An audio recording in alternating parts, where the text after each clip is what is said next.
The man who made rock a show is making headlines again.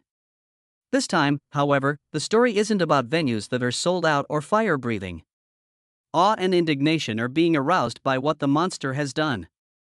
Something far odd is taking place.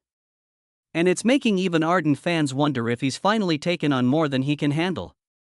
Is this Gene Simmons' most audacious move to date, or do you think he has gone too far this time? You might be surprised by the answers. The catastrophic collapse of the trip. The fall began softly and was unexpected by almost everyone. The guy who created a theatrical rock empire, Gene Simmons, had a setback in March 2025 that felt more like humiliation than a hiccup. Days before the tour was scheduled to commence, promoters and fans were shocked to learn that over 2/3, or 17 out of 23, of his solo run had been cancelled. Overnight, what was meant to be a celebration of his solo career turned into a moment that left people wondering what went wrong. It wasn't the kind of news that fans expected from a rock legend. The timing was what made this hurt even more. These dates couldn't be discreetly rescheduled because they were months away. Fans were eagerly down the days, clearing their schedules, and purchasing tickets. Then, all of a sudden, purchased tickets were eligible for reimbursement. And fans were instructed to wait if they had dates marked on their calendars. The problem is that it doesn't seem like a scheduling conflict when shows fail this close to premiere. Something more profound seems to be taking place, something that suggests a more serious issue. The explanation immediately propagated among the music industry. In private, promoters and industry observers acknowledged that ticket sales in several places had fallen short of expectations. These allegations circulated on fan forums and music websites, where users even contrasted the quantity of tickets sold with the capacity of the venues. It was the type of conversation that, by itself, doesn't prove anything. However, it was difficult to disregard the rumors because the same reason was given repeatedly. And that's what made swallowing the entire pill more difficult. For many years, Gene Simmons' performances were well known for packing arenas and attracting admirers from far and wide. The legacy of the guy who once sold out stadiums all over the world was not reflected in the picture of him standing in front of empty seats. The main topic of conversation was watching him go from leading huge tours to having trouble filling venues.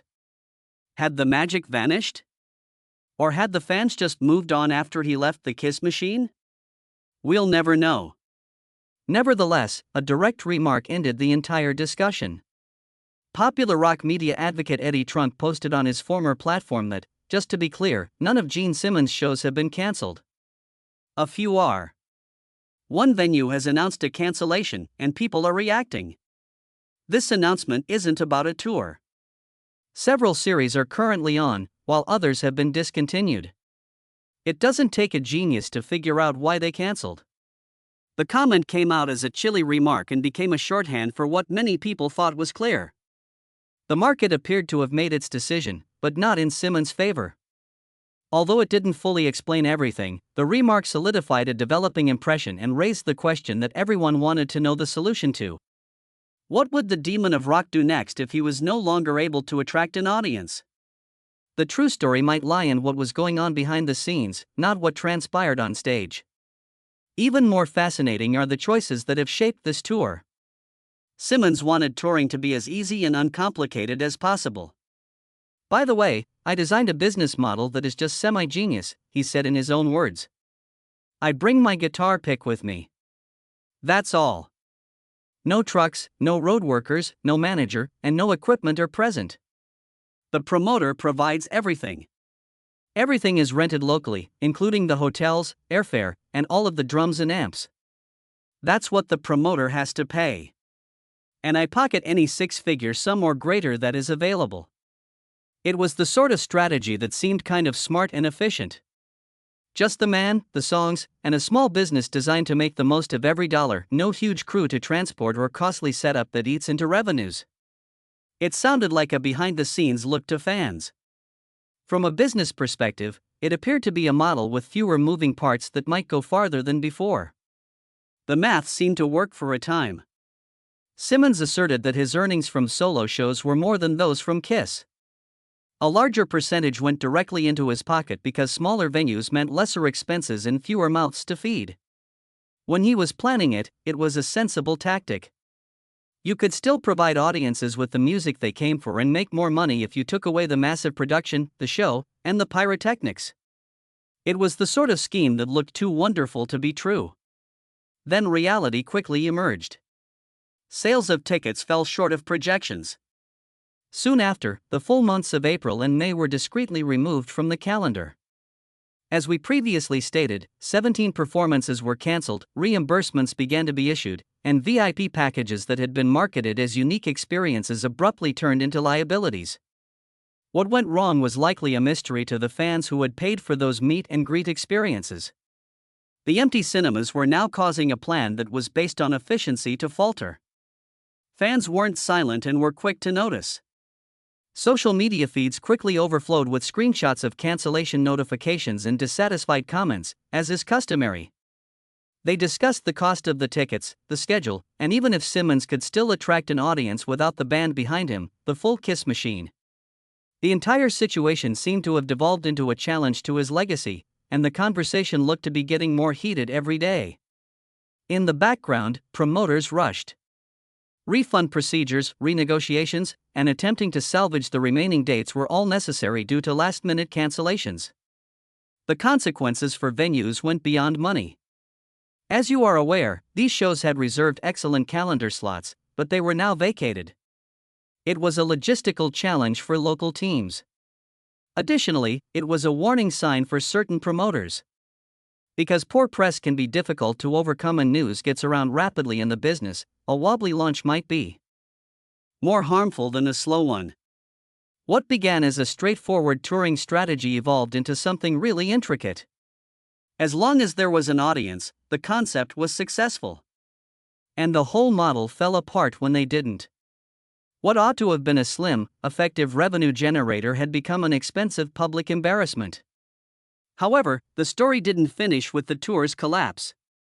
If anything, it made people wonder even more about Gene Simmons' prospects in live music. This narrative has already mentioned Kiss, so it's only fitting to revisit the beginning and see how Gene Simmons helped transform a fantasy into a rock empire. From band failure to the Kiss empire. Things didn't work out for Gene Simmons and Paul Stanley's band Wicked Lester before Kiss became a brand that filled out stadiums. You know, one of the most intriguing collaborations in rock history is that between Gene Simmons and Paul Stanley. They formed the driving force behind Kiss after meeting in the early 1970s and connecting over their desire to form a band that would stand out. Some have referred to their union as a creative marriage. One based on ambition, respect, and the occasional argument.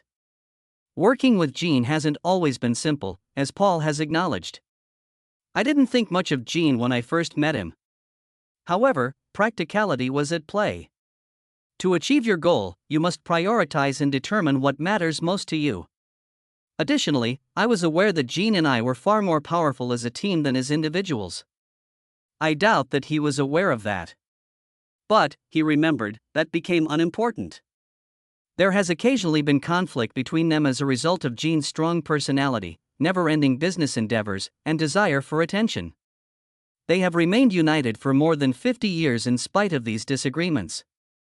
Paul has stated that despite their differences, Gene is like family. Because each person contributes something unique, their collaboration is successful. Paul is the perfectionist and composer, whereas Gene is the businessman and provocateur. Together, they have created a career that has withstood the ebb and flow of celebrity, internal strife, and shifting trends. Now, back to the beginning for them. Epic Records used to record their album, listen to it, and then store it away.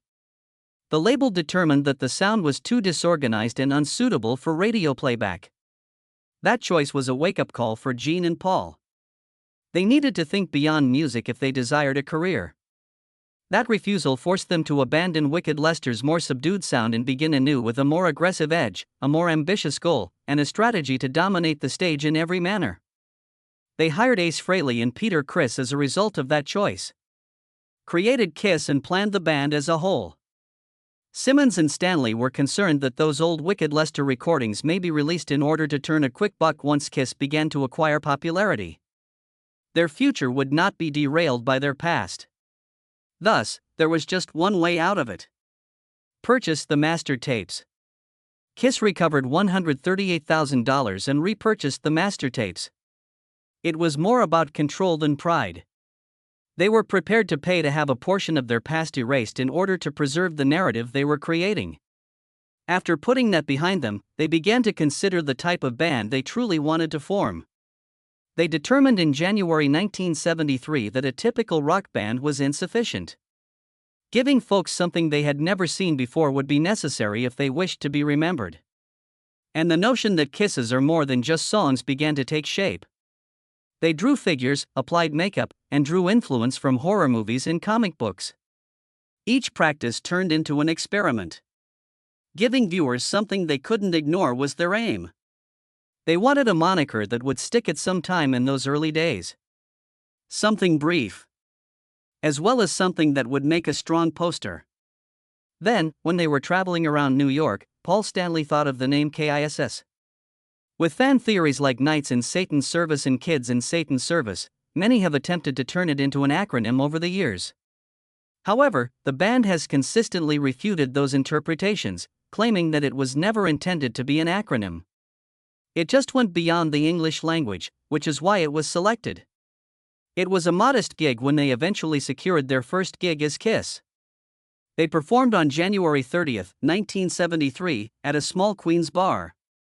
The room was hardly large enough to qualify as a crowd. The majority of them were either girlfriends or friends. The narrative might have ended there, but they used it as a springboard. They were able to test concepts, hone their appearance, and gain confidence thanks to those little performances.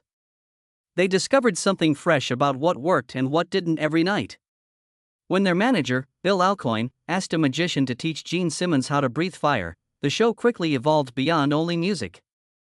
The first effort almost burned his hair off, and it was risky. Most individuals would have given up at that point, concluding that the risk was not worth it, but Simmons took a different approach. He transformed the trick into a defining feature that will characterize Kiss performances for many years to come. People were startled by how suddenly the shows felt alive. Fans no longer only watched a band. There was genuine danger in the air as they watched something more akin to live theatrical. They put in endless hours behind the scenes. They performed hundreds of times, occasionally in tiny bars. Occasionally opening for more well-known performers, gradually building a reputation one performance at a time. The news continued to spread despite the radio station's disregard for them. The audiences started to expand as fans who saw them live told their friends about them. Unexpectedly, the hard effort was beginning to pay off. When a live performance was released in 1975, everything changed. Those who had not witnessed Kiss in person were able to hear the thrill for the first time. The record became a sensation because it captured the unadulterated enthusiasm of their live performances. Additionally, it prevented Casablanca Records from going bankrupt, thus Kiss now had a label that was totally committed to their success. The increase was rapid after that. They went from performing for a few dozen people to playing in stadiums like Anaheim in just 18 months. Entertaining tens of thousands of people. To be truthful, the ascent wasn't easy, it was tumultuous and frequently dangerous, but it was successful. They demonstrated that music combined with spectacle could create a devoted following by transforming failure into an empire. One question, however, lingered over their achievement. Would that same formula hold up decades later in a totally different world? Celebrity scandals and peak success. They had established an empire. However, empires draw notice, don't they? What followed was a combination of success and problems that kept their name in the headlines for reasons other than music. Kiss had come to a place where their fame felt unstoppable after emerging from the early years of chaos and invention. Their story's next development would take their egos, creativity, and personal lives to entirely new heights. And it wouldn't all work out. Kiss made one of the most daring maneuvers in rock history on September 18, 1978. On the same day, each of the four members' individual albums were released. No other band had ventured to attempt such tactic. It appeared to the general population to be a magnificent celebration of their uniqueness. It was also a test behind the scenes since everyone had a way to find out who could compete without the others. Gene Simmons was found to be the answer. He had bragging rights after his album went platinum and peaked higher on the charts than the other three. This demonstrated to Simmons that he was more than just a band member. The fact that he was a star in his own right altered his demeanor both on and off stage. Additionally, it seemed as though Kiss may be able to endure anything if they could endure solo albums. And the test of that notion was coming. The band appeared in the television film Kiss Meets the Phantom of the Park later that year. What started off as a campy, enjoyable enterprise became something that many band members would prefer to forget. Critics criticized the film, while fans made fun of it. Interviewees were instructed not to mention it. It seemed more like Kiss could dominate a stage, but their reputation might be brittle outside of the music industry. Simmons wasn't prepared to leave Hollywood, though. He got a real acting job in Runaway, a science fiction thriller directed by Michael Crichton, in 1984.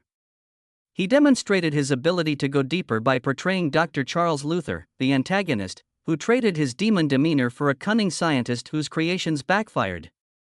Everyone could see from the concert that Gene was just getting started and had goals that clearly extended beyond music. Before long, his personal life began to dominate the news instead of his job. He dated Cher in the late 1970s, and their relationship attracted a lot of attention. It was at this precise period that the rumors of rock and roll began to circulate. Simmons asked Cher what he ought to gift her for Christmas. Cher then instructed him to call Diana Ross, her best friend, to find out what she enjoys. When Simmons and Diana Ross first met, they went shopping together, clicked, and quickly developed a relationship that eventually blossomed into romance. Reports state that Cher and Ross's friendship never entirely healed after the story went viral in magazines and tabloids. Simmons was suddenly more than just a musician. For all the wrong reasons, he made the front page news. Simmons accepted the attention without hesitation. He has been transparent about his romantic life throughout the years, even portraying it as a component of his rock star character. His honesty was viewed as pure ego by some, while it was respected by others. In any case, he was unavoidable due to the coverage, which kept him in the news.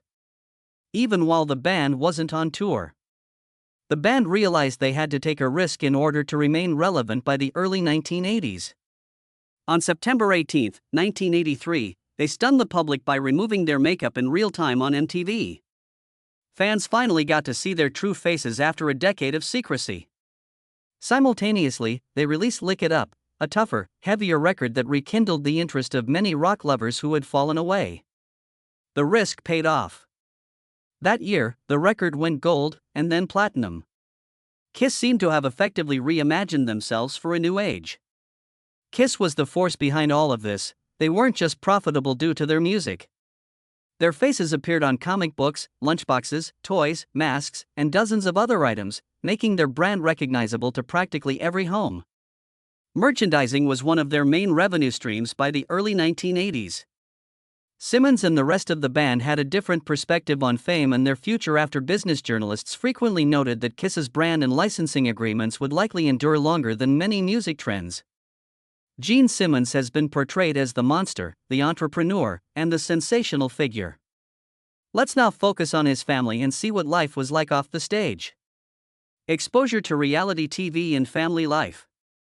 Simmons's home life was equally exciting and occasionally even more spectacular than the clamor of the people and the face paint. He first met Shannon Tweed, the 1982 Playmate of the Year, at the Playboy Mansion in 1983. What started off as a fortuitous encounter developed into a decades-long relationship with many ups and downs. Together, Simmons and Shannon created a life that deviated from the norm. He resisted to get married for almost 30 years, frequently making jokes about marriage being a trap and using Groucho Marx as support. Despite Shannon's support, he chose to remain single as other rock artists went through marriages, divorces, and scandals. His peculiar arrangement became a part of who he was. The issue of whether he would ever commit hung over their story like a shadow, though, and there were indications behind the jokes that the tension was rising. When their private lives were made public, it was impossible to ignore this shadow. When Gene Simmons' Family Jewels was introduced by A&E in 2006. All of a sudden, fans were inside their house, witnessing everything from contentious disputes to peaceful breakfasts. Their daily lives were transformed into television episodes by the show, and even the simplest issues can become magnified by such exposure. The family had to balance being actual people more and more as the number of viewers increased, with playing roles in their own television program. When scandals from real life smashed through the front door, this delicate balancing act became even more difficult. Simmons was purportedly featured in an intimate tape that went viral online in 2008, and his team promptly threatened legal action to have it removed. The family's private suffering abruptly turned into public rumors as the headlines were everywhere. A few years later, the situation reached yet another boiling point, when Shannon left the Joy Behar show's set during a heated discussion on Simmons' history. By the summer of 2011, the interpersonal problems between Simmons and Shannon Tweed were no longer concealed. One of the most unforgettable moments occurred during an appearance on the Joy Behar show, and they were happening in real time.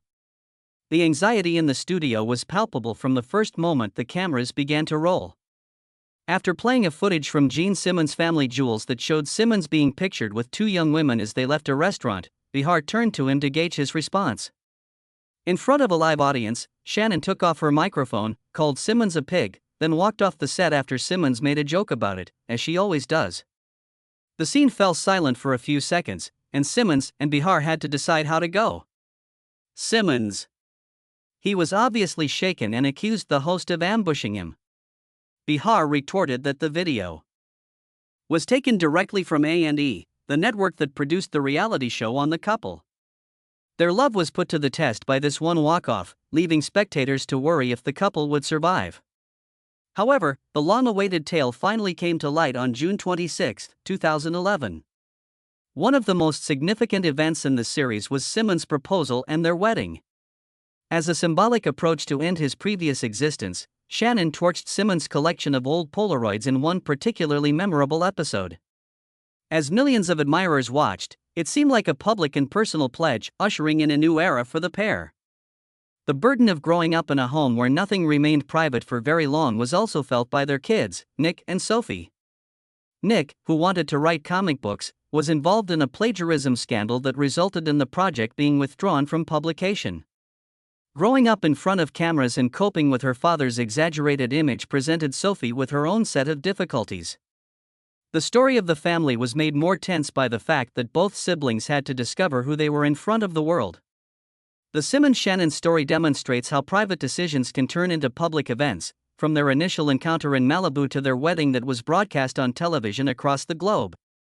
Simmons' decision to allow cameras into his house was a risk that paid off in the form of fame, but it also had a cost. Fans gained access to their world through the show, but it also made private family issues a public spectacle, causing everyone to question whether aspects of their story were really over and which would never go away. Wait until you hear what transpired when Simmons entered Fox News headquarters if you thought the family drama was severe. What began as a normal appearance became a story that made headlines. Everyone was stunned by the Fox News ban. Gene Simmons didn't exactly get into the background after the contentious TV interview with Joy Behar. Shortly thereafter, he was thrust into yet another media frenzy, this time at Fox Studios. The on-camera interview went smoothly, and he was scheduled to promote On Power, his succinct, incisive manual on success and influence. Normally, this would have appeared to be just another location on a busy book tour. However, what transpired when the cameras were switched off was unexpected. According to later reports, Simmons displayed his chest, made offensive comments, and even tapped staff members with his book at a private staff meeting. We don't really know if all that was mentioned actually occurred. However, the ensuing complaints were severe enough to prompt the network to act right away. Simmons categorically refuted the accusations. He made use of a line that many popular individuals employ, claiming that he had done nothing and that he usually comes with managers and other people who can vouch for his behavior. The discussion was not resolved by this denial. Rather, it turned into a dispute over whom the public ought to trust. A more conspiratorial perspective was also offered by him. Simmons admitted to interviewers that some of the tale was fabricated or given to the media, and that someone within the building had the goods on him. He suggested that elements within the network wished to harm his reputation and cited a press piece as the source of the accusations. It is difficult to prove whether that is true. Nevertheless, the allegation supported a counterargument that the incident was exaggerated or at least partially staged. Furthermore, Fox wasn't sitting around waiting to resolve the issue. In a matter of days, the network declared that Gene Simmons would never again be allowed to appear on their show. It was not a short-term ban. Outlets referred to it as a permanent ban. Everyone was wondering why they reacted so fast if the news wasn't entirely verified after the decision sent shockwaves through the media. Both sides made an effort to slant the story in their favor. Simmons described the event as an overreaction and a misunderstanding. Fox remained steadfast, protecting its employees and upholding the prohibition. What was left was the unsettling feeling that neither account adequately captured the truth of what transpired. How can a lifetime ban be reconciled with an innocent guest? We'll never know. Simmons had one more strategy to keep people talking despite all the media attention and headlines. It wasn't about a ban or a TV network this time. It has to do with Kiss's future. The tease of the reunion. As the Fox issue subsided, Gene Simmons managed to change the focus. He returned attention to the one thing that had always kept the Kiss machine going rather than focusing on bans and headlines. A 3-day Kiss Army storms Vegas event at Virgin Hotels Las Vegas, scheduled for November 14 to 16, 2025, was announced by the band in March 2025. The announcement felt more significant than a tour or a farewell, even though neither was advertised. This sounded like something worth putting on the calendar for the ardent fans who had followed the band's career through every turn. The twist in the show was what made the announcement so exciting. The show's organizers announced that there would be an uncovered live performance, a staging decision that made headlines because it presented the concert as more personal and surprising than a stadium performance. The concept of an unmasked set in Las Vegas felt like an invitation to meet the real people behind the story for a band that is known for its costumes and makeup. And fan forums were buzzing about that idea. Hints about who might seem to be excited by further discussion. There were speculations that more classic members would attend after official communications mentioned special guests and confirmed Paul Stanley and Simmons would be attending the event. As soon as possible, fans started analyzing every teaser and social media post to see if Ace Frehley, Peter Criss, and the other members of the band would make a comeback. The Kiss Army was divided between hopefuls and skeptics because the band's proclamation allowed for hope without committing anything. The thought of an uncovered performance was extremely moving to those who had been there since the beginning. It was an opportunity to dispel the illusion and get another look at the men who create the makeup. Others thought the announcement was dangerous. What if the hype wasn't met by the performance? What if it ruined some of the magic by drawing back the curtain too much? By carefully hinting that perhaps the stars will align for something genuinely spectacular, Simmons stoked those flames. Will the Vegas Gambit perform with the same enchantment that made them a cultural icon? Please share your opinions in the comments section. Additionally, remember to share, like, and subscribe. Click on the next video that appears on your screen if you like this one.